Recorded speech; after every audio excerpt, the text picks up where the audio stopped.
On today's show, I want to look at all of the playoff teams in the East and the Western Conference. And I want to say, hey, it's all about positioning at this point. Who do you want to face in the first round? What is a dream scenario for you? And what is a nightmare scenario with only 10 games left? Let's get into it. Starting off with the Boston Celtics here. And again, I wanted to keep these semi-realistic. So, of course, I could have said the Atlanta Hawks here. And you see in the top left of the screen. And who knows? After last night, DeJounte Murray had like, what, 20 and 15? And they came back down from 30 and won the game.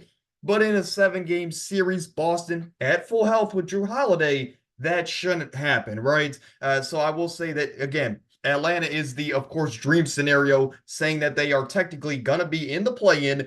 However, I'm going to say the Hawks have no chance of making it out the play-in. So let's transition to a team that does have a good chance to maybe turn it around. We know that they have a guy in DeMar DeRozan and some supporting cast members that in the last couple of years have made the play-in interesting. DeMar DeRozan and the Bulls won a game last year. They almost snuck into the playoffs.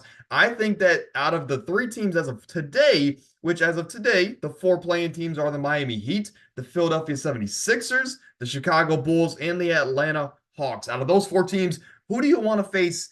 I'm going to say the Chicago Bulls, right? In a 7-game series, you have the defensive versatility. You have guys like Drew Holiday, Derek White, heck, even Jason Tatum and Jaylen Brown. You have 4 to 5 bodies that you could throw at a guy like DeMar DeRozan. And of course, you still have the bigs and Kristaps and Al Horford to minimize a guy like Nikola Vucevic. So dream scenario for Boston, the outside of Atlanta making a miracle run, I'm going to say the Chicago Bulls. But really, as you see in the nightmare scenario, anybody but the Miami Heat. Of course, the Miami Heat, I don't see it this year. I don't think they can make that same deep run that they've made last year and in years prior. But again, that's what we think every single year about the Miami Heat team. They just turn it around when it matters most. I don't know how Spo does it. I don't know how Jimmy Butler and the crew just flip that switch each and every year.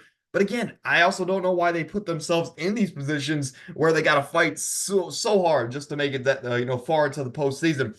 But I think for Boston, of course, this is a team that you met in the Eastern Conference Finals last year, and they were banged up with no Tyler Hero, and they still took it to 7 and 1. And if I'm not mistaken, the Heat were up 3-1 in that series before Boston came back and almost won the series or almost stole the series late. But again, this is a team that you have a lot of playoff history with. They know you, they know your tendencies. And again, Jimmy Butler is just one guy you don't want to face in a 7-game series. But then the number 2 seed in a team that's kind of separating themselves from my hometown team to claim this number 2 seed is the Milwaukee Bucks. Ever since the All-Star break, this team has played great. Dame, Giannis, the supporting cast, Bobby Portis, shout out to him. Brook Lopez, of course, has had his moments as well. And of course, shout out to Cash Money Chris Middleton. He has also made a comeback to the lineup. But for the Milwaukee Bucks, I have their dream scenario as the Philadelphia 76ers. Again, that first playing game as of today would be the Sixers and the Miami Heat. I think their dream scenario would be, okay, what would it be that the Sixers would actually pull an upset off and beat the Miami Heat because they get the loser or they get the winner of that matchup, excuse me, right? So I would say, hey, you're hoping that you're big Philly fans in that matchup, whether Joel is there or not, because you don't want to face the Miami Heat in the first round. Kind of the same song and dance here with the Boston Celtics, right? This is a team where you have a lot of history with in the postseason, and they've got some over you. You've got some over them. I will say last year, you were the number 1 seed. You faced this team in the first round that had no Tyler Hero, and you lost in 6 games. Now, I will say, again, Giannis was hurt, right? Giannis was hurt, so we do have to take that into account. But for the first game or so that Giannis was there, it didn't look as dominant as it should have been for a number 1 seed against an 8 seed that was dealing with some injuries. But again, you have a lot of playoff history. This is a team that, even if you do beat them, like Boston, same thing. Even if you do beat them, they're gonna rough you up, right? They're gonna tire you out. They're gonna make this a long 4, 5, 6, or even a 7-game series. That's just not what you want when you're trying to win a championship. For the Cleveland Cavaliers, they're at the 3 seed. They're kind of falling down the standings here. And of course, a large part is due to Donovan Mitchell's injury and Evan Mobley really just not looking the same as he did last year and even the second half of 2 years ago, right? But as of right now, we're 44 and 28. We currently sit at the 3 seed. What I wanted to do is just kind of choose from this 3 through 6 pack. So I could have chose the Knicks, the Magic, or the Pacers Who do the Cavs want to face in the first round in a 3-6 matchup? Because that would be a dream scenario to have home court advantage. And I said, hey, you don't want to face the Knicks because they embarrassed you last year, almost swept you in that first round. You don't want to face the Magic, the Orlando Magic. Still, they have the best team theme song I think out of any professional sport I've seen in maybe ever, right? But again, Paolo Franz Wagner, they have a very solid team over there in Orlando. You don't want to face those two. As a Cavs fan, I'd rather face the Pacers. And again, a large part of this is because Tyrese Halliburton has been struggling the way he has been again, and it's not just a little bit drop off. This guy's numbers have dropped 30% in the shooting columns, and it just doesn't make a lot of sense. I'm assuming he rushed back from injury a lot sooner than he needed to. But at the end of the day, out of these three, again, and I don't want to face really any of these three. I'd rather have the Sixers jump up to the sixth seed in a dream scenario. But again, that's just obviously shooting for the stars. But out of those three teams, I'd rather face the Pacers. Again, they lost some pieces. Again, their three-point shooting has gone down. At one point early in the year, they had the number one offense of all time, believe it or not. That's kind of gone downhill with the Tyrese Halliburton slope right in production. And of course, Buddy Hield, his departure at the trade deadline and bringing in Pascal. There's an adjustment period. I'm saying all that to say that we have the pieces in a 7-game series to take care of the Pacers, especially if they can't hit the three-point shot. So I'm going to say the Pacers would be the dream scenario as a Cavs fan. But I touched on it there. It is the New York Knicks as a nightmare scenario. They embarrassed us last year. That's the best defense in the NBA, at least as of off the eye test, right? In a 7-game series, I don't want to face a Tibbs team. And we saw that last year. The lights were too bright for some of our guys in Jared Allen. And I don't see there being any difference this year if we matched up in a 7-game series. So the Knicks, yet again, would be our nightmare, right? But same thing here for the Knicks. Currently at the 4th seed in the Eastern Conference, 43-28. They're only a game back from the Cleveland Cavaliers. So I'm saying their dream scenario is jumping up to the 3 seed and getting the Pacers in a first round matchup. Just for a lot of the same reasons as I had for the Cavaliers. The Knicks just have the defense, more so than the Cavs, to shut down this newly formed duo and, of course, the rest of the supporting cast in Indiana. And their nightmare scenario, I could have said the Cavaliers, right, if they slipped down to the 6th seed. However, I just didn't see that being a realistic, I guess, play out of the season, seeing the Knicks fall down to the 6th seed. Even then, I don't think that's really a nightmare scenario to face the Cavs in the first round because we saw last year, right? So I said, as of right now, they're scheduled to line up to face the Orlando Magic if the playoffs started today. And I don't know if you want to face the Magic. The Magic have beat them, I think, 2 out of 3 times this year that they've played. Again, when you have Paolo P5, having an amazing season. Of course, first-time All-Star. Shout out to him. Franz Wagner, he's right there. Could have been an All-Star this season. Of course, Wendell Carter, Jalen Suggs. They just have a really, really good supporting cast. And again, Tibbs doesn't have the greatest track record when it comes to the postseason. So when you face a young team like this that is just high paced and they can shock some people out there. I think the Orlando Magic out of these 3 teams would be a nightmare scenario for the New York Knicks. But let me know what you guys think. Would you, if you're a Knicks fan, I'll put it this way, or if you're the Knicks GM, would you rather face the Cavs, Pacers, or I guess, yeah, the Cavs, Pacers, or Magic in the first round? What would be the worst scenario out of those 3? But moving over to the Orlando Magic, again, same thing here. Dream scenario would be the Indiana Pacers, but you could also say the Cleveland Cavaliers. The Magic have had our number all season. But the nightmare scenario, similar to the Knicks, it's just a bad situation in the first round. I think, you have a Magic team that's super young. They're having a breakout year, so to speak, right? And now you got to go face a veteran, defensive, hungry team that is going to limit you to about 100 points a game. I think the one game that the Magic did lose this year to the Knicks, they had 74 points in a game. For reference, Luka Doncic had a game where he had 70 points this season. Same with 2 other players along the way. They had 74 points as a team against the New York Knicks in a game. It's not a team that you want to face in the first round. Again, I could have said this for the Cavs and the Pacers here eventually. It's a situation where even if you do, find a way to beat the Knicks, who are a little banged up right now, there's still a team that's going to rough you up, and you might come away with, a player that is a bit banged up, a little bit injured going into the second round, or, just more tired than it needs to be. So I would say the Knicks are really just the worst possible matchup for anybody in the first round of the Eastern Conference. But then for the Indiana Pacers, again, right now they have a 2-game lead on the Miami Heat and these Philadelphia 76ers.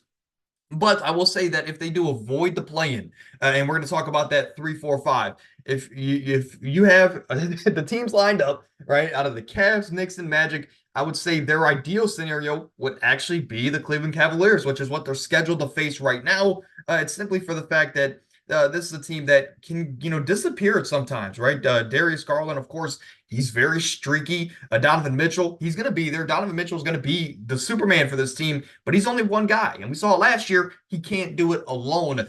Evan Mobley this year has just been really very inconsistent. He hasn't been the same guy as last year, so we'll have to look out for that. Jarrett Allen has been amazing, but Indiana has the bodies to match Jarrett Allen. And of course, Jarrett Allen is not going to win you a series. So out of those three teams, I'd say the Cavs, maybe the Knicks have an argument here to be their dream first round matchup. Best case is to avoid the play-in entirely, right? You don't want to be in a play-in scenario. However, I think if you do, I think this Pacers team, if they can turn it around and play like they did in the first half of the year, I think they're in a pretty good spot here for they're on the lower half of the bracket. But the nightmare scenario is that you go into the play-in and you lose your first game, but you win the second game. Well, I guess nightmare scenario would be to miss the playoffs, right? Obviously, but we're saying if they did make it, would be the Boston Celtics. So that would be if they dropped into the play-in, they lost the first one and won the second one. You got to face the most complete team in basketball and a team that is going to give your best players a very hard time in that first round. They're going to have to be Superman, right? Speaking of Superman, this guy has a track record of doing that in the postseason in Jimmy Butler. Same scenario here for the play-in and for if they fall in and they make it out. It's the Cavaliers and it's the Milwaukee Bucks. The Milwaukee Bucks, again, they have Giannis Antetokounmpo, maybe the best player in the game. Why do you want to face him in the first round? It's really just you have their number, right? It seems like every other year these teams match up, they dominate each other, right? It's never really a 6-7 game series between these two, at least not the majority of the time. The Miami Heat last year, of course, were the first 8 seed in a long time to beat a 1 seed, right? Then they made it all the way to the finals, but that journey started with the play-in, and of course, out of the play-in, they beat the Milwaukee Bucks. So I think if you're the Miami Heat, if you fall into the play-in, I think you'd rather face the Milwaukee Bucks that don't have as much depth as the Boston Celtics. But that's just me. Let me know what you guys think. But I think, again, if you the nightmare scenario, same thing here. If you fall into the play-in, you lose the first one, then you got to face the Boston Celtics. And that's a team that has added two very, very good pieces this year. Derek White's playing at an all-star level. And of course, you still have your two big guys in Jaylen Brown and Jason Tatum. It's just a very well-constructed roster. It's up there with the Denver Nuggets, and you don't want to face them in the first round of the postseason. But who knows? Miami at this point would probably want to face the All-Star team in the first round because they're going to beat them anyway. But then we talk about Philly here. Of course, currently the 8th seed, and I would say probably the odds-on favorite to face Boston in the first round. But at this moment in time, I think it doesn't really matter who they face because if they go into the playoffs without their best player, they're just going to be the Brooklyn Nets from last year, where they go into the first round. Maybe they make 1 or 2 games interesting, but really it's going to be a tough 4-game sweep for whoever they play in the first round. So I would say their dream scenario really is to get Joel Embiid to return to the court. And if he does, I'm hoping Joel Embiid is Joel Embiid. But again, with his injury history, I wouldn't be shocked if they just don't bring him back this season. But their nightmare scenario would be to fall into the play-in because it doesn't matter if you face Boston or if you face Milwaukee. I think that I don't really think they have a chance. I think it's a 4-game series, 5 at the very most, and that is if everything goes right. But again, your dream is just to have Joel Embiid return to the court. For the Chicago Bulls, it's a lot of the same. It's really just to make the playoffs in this last rendition of this DeMar DeRozan, Zach LaVine, Vucevic, Chicago Bull team. Who knows? You can throw Caruso in there, right? Even Lonzo. This team's going to look completely different next year is the word that we're getting from the Bulls GM. So I think, hey, well, let's go out with a bang, right? Let's go out there and leave it all on the table. So if you make the playoffs, anything can happen. As we've seen with the Lakers and the Heat from last year, anything can happen, especially if you just make the playoffs. 1 or 2 injuries happen, you can make it pretty far. And for the nightmare scenario, though, I would say would be the Boston Celtics. I'd say their dream would, I guess, technically be to to jump up to the 8th seed somehow here. They'd have to go on a crazy win streak, but really that's unrealistic at this point to win 5 more games than the Sixers from this point out. So the Chicago Bulls, I would say, just to make the playoffs, nightmare. The Boston Celtics, and then we move over to the 1 and 2 seeds, which these changed last night, and I think the Nuggets now have a 2-game lead, or I guess a full game lead on the rest of the Thunder and the Minnesota Timberwolves. But for these two teams, I have them in the same scenario because if they keep flopping this number 1 pick, I think regardless, I think they would still rather face the same teams in the first round. For the dream scenario, of course the Golden State Warriors, right? The Golden State Warriors or the Houston Rockets. For the Rockets, of course, you're missing your best player in Alperen Sengun, even though Jalen Green's making a pretty good case at the moment. He's playing really good basketball, winning me a lot of money while my parlays, right? But I would say the Rockets, of course, would be a team that you'd like to face in the first round. Outside of that, the Warriors, really just because it's Steph Curry and you don't really know what supporting cast is going to be around him on a nightly basis. But again, you could also make the argument that you don't want to face a team that has been there and done that and is one of the most established dynasties we've ever seen in our lifetimes in the first round. Whatever you want to argue, right? Because last year we saw the Kings fall short to the Warriors. We've also seen teams fall short to the Los Angeles Lakers. But I will say, out of these play-in teams in the Western Conference, and let me pull those up for you here just in a moment. So as of right now, the play-in teams plus the Rockets are the Dallas Mavericks with Luka Doncic, the Phoenix Suns, the Lakers, and the Golden State Warriors, of course, the Houston Rockets as well. I said out of those teams, let's go with the team that is inconsistent at times. They have older stars and a team that, for the Nuggets, you swept them last year. For the Thunder, you have the Lakers number. I feel like the Thunder always beat the Lakers outside of this season. But I will say out of those teams, you don't want to face Luka. You don't want to face Kevin Durant, Devin Booker, and Bradley Beal. And you don't want to face, obviously Golden State and the Rockets are an easy answer. So out of those three, I said the Lakers would be their dream first round scenario. But then for the nightmare scenario, you could have made an argument for Luka Doncic, right? Luka Doncic, even though that team is not very well constructed, you just don't want to face 77 in the first round. And then you add on Kyrie playing arguably his most polished basketball of his career with a supporting cast that is really growing and developing. Guys like Derek Lively, Daniel Gafford, and of course, PJ Washington. These are guys that are playing really good basketball at the moment. And I don't know if you want to face Doncic in the first round. So that's why they were kind of in the middle for me. I could have made an argument to be the dream scenario. But for the Suns, they're the nightmare scenario for obvious reasons. Kevin Durant for the Thunder. He's returning home, his old team. He's going to have extra motivation outside of just making it out the play-in and of course making it to win another championship, getting rid of the stigma around his name that he can't win without a super team, even though arguable if he has one at the moment. Devin Booker, again, another guy that is a top 10 offensive scorer in the game today. You have two of those guys. Bradley Beal's a guy that at one point averaged 30 points a game. You just with your inexperience in OKC, you don't want to face a team that has been there and done that. And it has guys that have been finals MVPs, guys like Kevin Durant. So I think the Thunder, you just don't want to face the Suns. I think you'd rather face the Rockets, Warriors, Lakers, or even the Dallas Mavericks. For the Denver Nuggets, it's a lot of the same. For the Lakers, you swept them last year, and that's when they were hot. That's when everything was going right for the Lakers. You took care of business and you swept them in the first round pretty easily, too. But then for the nightmare scenario, it's the team that did take a game off of them in the second round of the playoffs in the Phoenix Suns. I think it was 2 games, actually. But again, they were banged up last year. The Phoenix Suns were. They weren't fully healthy, and they still took 2 games off the Phoenix Suns. It's just a team when you have Devin Booker and Kevin Durant in a playoff scenario, you got to stay away from that, as best as you can. But for the Minnesota Timberwolves, they're also in that number 1 seed race. So I would say their dream scenario, I would say as of right now, just with Cat being out, I'm going to say that they're at that 2 to 3 range, right? So I'm not going to say that they're going to be necessarily hosting a play-in team, is a good way to put it. So with that in mind, I said, okay, let's look at it. If they were to get up to the 1 seed or the 2 seed, their dream scenario is the Golden State Warriors, of course, or the Houston Rockets. That's just going to be a given with these top 3 teams. But for outside of that, right, when we look at the landscape of teams that are in that 7 to 11 range, I went with the Dallas Mavericks, and I went there for the simple fact that the Timberwolves have beaten them a couple times this year, and I think when the Lakers have beaten them a couple times this year, I really went through these matchups, right? I went through the Timberwolves versus the Suns, Timberwolves versus the Lakers, the Warriors, the Rockets, and of course some of those are obvious, right? So I wanted to really narrow it down to the Lakers, Suns, and Mavericks.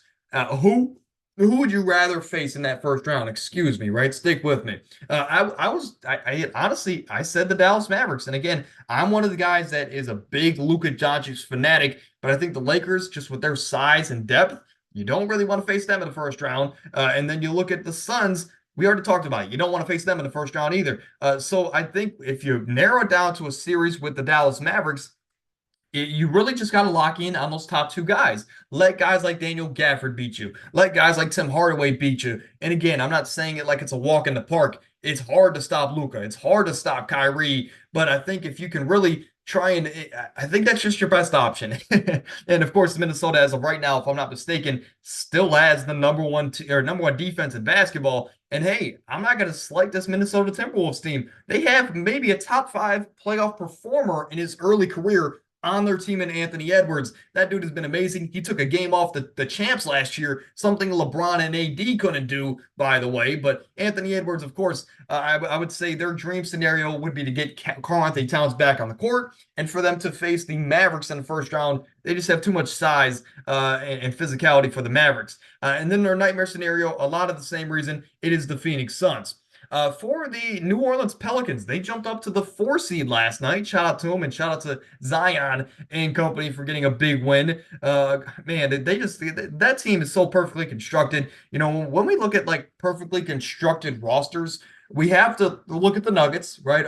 Perfectly constructed roster around their top guy. And then we look at like the Boston Celtics, right? But the Pelicans might be number three. They might have the third best constructed roster from top down around their top two guys in the NBA, right? You have guys like Trey Murphy, Herb Jones, CJ McCollum, who's taken a step back. But again, he has been electric this year in different ways than he has in the past, especially when assisting the basketball. But I just think that this team is so well constructed and they have so much defense, so much youth, so much hunger in this team. So I would say for those reasons, as of right now, they're the 4 seed. I think the Clippers right now, they're the 5 seed. They are technically have the same record, but of course, Pelicans have the upper hand, or they have the advantage in head-to-head matchups. So really, your options here are between the Clippers, Kings, and Mavericks. Mavericks are kind of a long shot. So I narrowed it down to: would you rather face the Kings or would you rather face the Clippers? The Kings have some work to do. They would have to win. They're 2 games behind the Clippers at the moment. But again, with 10, 11 games left and with how inconsistent the Clippers have been the last month, it's possible the Kings can make some noise and jump up to that 5 seed. Or, right, or the Kings could just get really hot, of course, like they did last year going to the postseason and meet the Pelicans here, whether the Clippers like it or not.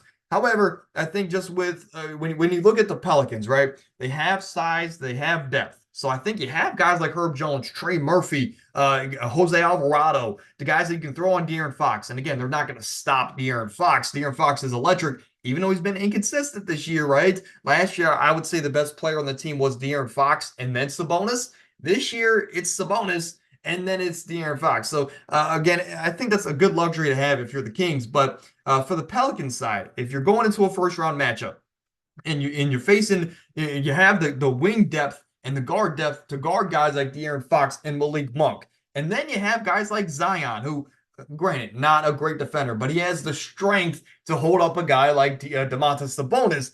Domantas Sabonis has been crazy. He's been crazy this year, almost playing at an MVP level, as crazy as that might sound, right? But Domantas Sabonis has been amazing this year. But I think you have the size, you have the strength to hold up or at least just rough up guys like Domantas Sabonis. Whether that's going to work or not, I don't know. But I think you have just the perfect roster constructed to face a team with 2 big stars and a shaky supporting cast around them. So I think the Pelicans, if you had a choice between the Clippers and the Kings, I'm taking the Kings in the first round of the postseason. But again, of course, on the flip side, the LA Clippers, right? As of right now, these 2 teams would face in the first round.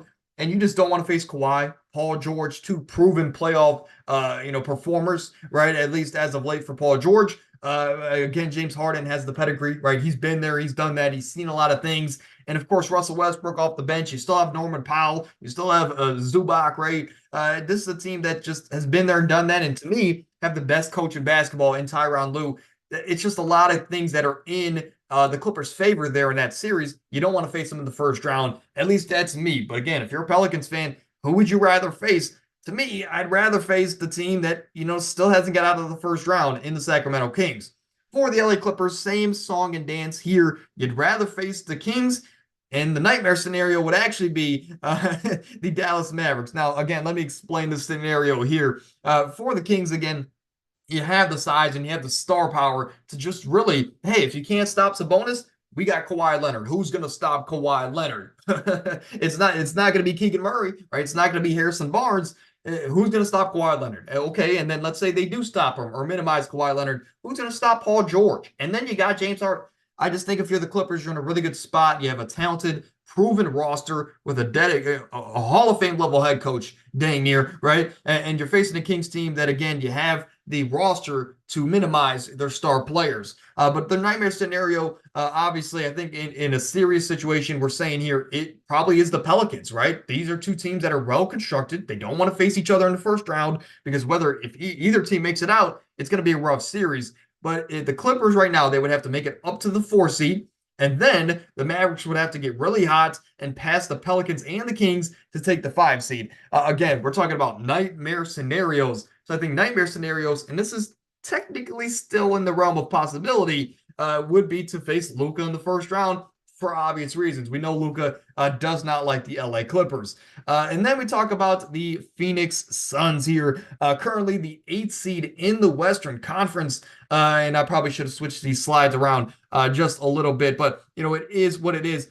So the numbers were wrong. But as of right now, the Suns, as of last night, fell down to the 8th seed. So let's look at it. If this is a team that can avoid the play-in, again, they're tied right now with the Mavericks and the Kings. If they can avoid the play-in, I think an ideal situation would be to make it all the way up to the 5 seed or the 4 seed even and face the New Orleans Pelicans in the first round simply for the fact that they have inexperience as far as winning in a 7-game series, right? You have guys like Zion and Brandon Ingram who have shown flashes. Well, I guess I'll say this. Zion has never been to the playoffs, right? Not even the play-in. Brandon Ingram has, and Brandon Ingram has looked great in those games.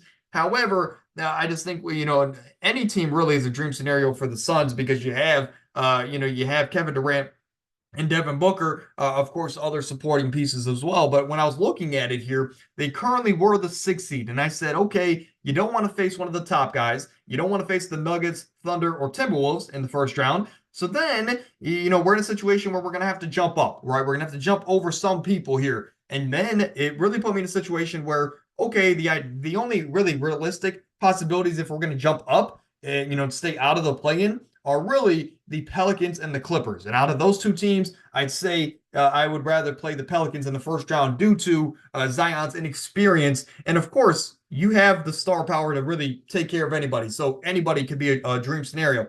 But I will say, as of right now, being the 8th seed, if they were in the play-in, right now they would have to beat the Dallas Mavericks in a 1-game scenario, and that would land them a matchup with the Oklahoma City Thunder. I think if you're Kevin Durant, you come into this with added motivation. You're facing a team that is going to remind you a lot of your young days there in OKC when you had James Harden and Russell Westbrook. This is a young, a fun, and a hungry team there in OKC. And you can be the Reaper. You can be the Slim Reaper that you've always been and ruin their playoff hopes and their playoff lives early in their career. And doing that against your former team, I think, is just, again, poetic. But, again, facing a team that doesn't really have the wing depth to guard you, I think that's a dream scenario for guys like Devin Booker and Kevin Durant.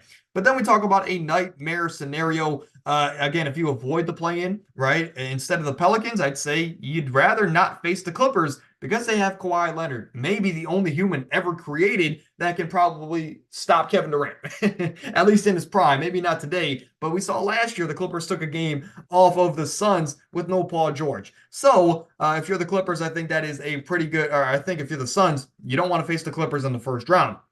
But again, if you fall into the play-in, if you lose that first game against Luka, The nightmare scenario would be to face Nikola Jokic and the team that you couldn't beat in the second round last year. Again, the Suns were banged up. I want to keep reiterating that. But at the same time, they are the defending champs for a reason. You don't want to face Nikola Jokic and maybe the best constructed roster in basketball around their star player, because as of late, Jamal Murray hasn't even been starting games, right? He's been coming off the bench and still giving them 20 points. Regardless, I think in the postseason, you don't want to face guys like Michael Porter, Aaron Gordon, Jokic, of course, Jokic, and Jamal Murray, with maybe a top five coach in the NBA in Michael Malone. It's just nobody wants to play the Nuggets, is a good way to put it. But then we talk about the Kings and the Mavericks. Currently, the Kings jumped up to the 6th seed. Mavericks are the 7th seed, so ignore the numbers if they're incorrect. But for their playing scenario, let's say that both these teams are, in the play-in, right? I will say, it would obviously be to win that first game and to face the Phoenix Suns, or excuse me, right? We're going to redo this. But then we talk about the Kings and the Mavericks, and I know the numbers and the seeds are wrong. Again, I was a little bit lazy this morning, but if you made it this far, stick with me, right? For the Kings, they are currently the 6th seed. Mavericks are the 7th seed. Both have the same record of 42 and 29 at the time of this recording. But I will say this, if the Suns are going to get hot to close out the year, let's say that if these two teams were in the play-in, their dream scenario would be to face the Oklahoma City Thunder. And honestly, if we look at it, I think these teams would rather be in the play-in, face one of these, face the Thunder or the Timberwolves, right? Or I guess face the Thunder with their inexperience over teams like the Timberwolves, Pelicans, Clippers. I just think that if in a first-round matchup you face an inexperienced team, for the Kings, you were there last year, so you get a little bit of experience. But you have a team that, if De'Aaron Fox can play like he did last year, you can beat this Thunder team in a 7-game series. I don't think that's, a question. You can beat this team in a 7-game series with Keegan Murray playing his best basketball. Keon Ellis has shown flashes. Of course, Domantas Sabonis, in my opinion, has played in an MVP level this season. I just think when you face a team like the Thunder, especially when it comes to the rebounding aspect, Domantas Sabonis could be the reason that team walks away in a 7-game series. But for the Mavericks, you have Luka facing an inexperienced team. Luka is Luka. Then you pair Kyrie into that fact, one of the greatest playoff performers we've ever seen. I think the Mavericks would rather face the Thunder over teams like Minnesota, the Pelicans, the Clippers, or even the Denver Nuggets. Excuse me. But then we talk about the nightmare scenario for these teams. Again, it would be to lose that first play-in game, and then you got to face a team like the Timberwolves or the Denver Nuggets. Of course, the Nuggets are obvious, so we don't got to talk about them. They're the Denver Nuggets. But for the Timberwolves, I think it's more of a nightmare scenario, because if they get Karl-Anthony Towns back, this is a team that is getting more offensive firepower back with a amazing playoff performer in Anthony Edwards, and then they still have the #1 defense in basketball. I just think if you're the Dallas Mavericks, of course, it's going to be a very rough series for guys like Luka and Kyrie. They're going to have to be Superman and Batman. Not that they're not used to it, right? Because they've done that in their playoff careers. But it's even if you make it out the first round in that hypothetical scenario, those are just teams that you don't want to play in that first round, because you're going to be tired going on to the second round, where it only gets rougher going forward. But for the Kings, a lot of the same thing. I will say that maybe I will say this: out of these top three teams, the Thunder just have the least size, right? The least rebounding out of these three teams. So I think the dream scenario, you can argue Domantas Sabonis can win them that series. I can't really make that argument for teams against the Nuggets and the Timberwolves. But at the same time, the Kings actually have a positive record against all three of these teams this year. So who knows, right? But I think out of these three teams, for both of the Mavericks and the Kings, you'd rather face the Oklahoma City Thunder in their inexperience and their lack of size. And then we talk about a hodgepodge of teams here at the bottom. The last little bit of teams here, right? The 9, 10, 11 seed, the Lakers, the Warriors, and the Rockets here at 9, 10, and 11 in the Western Conference. The dream scenario is a lot of the same for all three of these teams. For the Rockets, if they had Sengun, I can make the same argument for the Kings, right? Maybe to a lesser degree, of course. Sengun is not Domantas Sabonis. But for the Lakers, you have maybe the most size in the NBA. Facing a team like the Thunder, even though they've kind of had your number the last couple of years, is your best case scenario over teams like the Timberwolves and the Denver Nuggets, which you see here at the bottom. Same thing with the Warriors, right? You're facing an inexperienced team. I just think Draymond and Curry, with Clay, if he can turn back to his older self, you can maybe, just use your veteranship, right? Your IQ advantage over these teams and get an edge over the Thunder. But again, of course, the Thunder, I don't want to make it seem like they're a weak team. Obviously, you have J-Dub, you have Shai Gilgeous-Alexander, Chet Holmgren. You have a very young, fun team, and you're number one in the West, or you were number one in the West for a good reason, for a good part of the season. So the Thunder aren't a weak team, but I think out of these three, if we're saying that Karl-Anthony Towns comes back for the Timberwolves in time, which he's scheduled to, I think all three of these teams in the Lakers, Warriors, and Rockets would rather face the inexperience of the Oklahoma City Thunder.